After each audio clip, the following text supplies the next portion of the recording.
ఇంట్లో కూరగాయలు egg కర్రీలా try చేయండి. ఎగ్ కర్రీలో కావాల్సిన పచ్చిమిర్చి, ఉల్లిగడ్డ, టమాటా తీసుకుని వాటిని కట్ చేసుకొని పక్కన పెట్టుకోండి.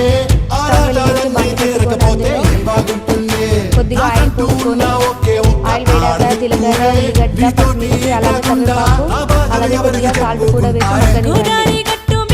మగ్గాక అందులో కొద్దిగా అల్లం వెల్లుల్లి పేస్ట్ వేయండి. కొద్దిగా పసుపు కూడా వేసి మనం కట్ చేసుకొని పక్కన పెట్టుకున్న టమాటా ముక్కలను కూడా వేయండి.